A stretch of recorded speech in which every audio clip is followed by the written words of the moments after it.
Dans les hôpitaux, ce geste est, en principe, un automatisme.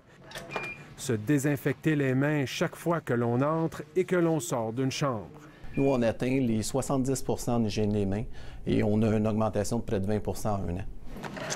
Le Centre intégré de santé et de services sociaux de Laval atteint la cible provinciale de 70 de conformité aux pratiques d'hygiène des mains. Des 21 établissements qui nous ont fourni leurs données, le CIS de Laval est le seul qui l'a déjà atteinte. D'autres s'en approchent, comme le CIS de Chaudière-Appalaches et celui de l'Outaouais. 13 établissements ont des notes allant de 50 à 65 de conformité. On retrouve en queue de peloton le CHUM de Montréal à 44 de conformité, le CIS du Bas-Saint-Laurent à 34 et le CIUS de la Capitale-Nationale avec seulement 31 Un très mauvais résultat pour l'établissement universitaire qui promet de former les nouveaux employés.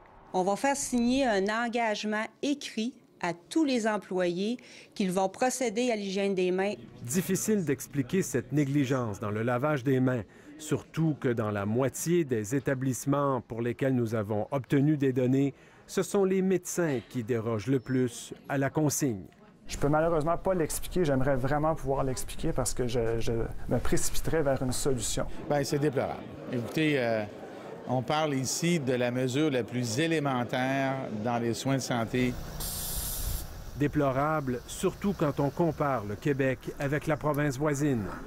En Ontario, le taux de conformité à l'hygiène des mains dans les hôpitaux atteint 90 L'atteinte des objectifs québécois pourrait prendre du temps pour instaurer un changement de culture dans les hôpitaux. C'est justement une question de mœurs.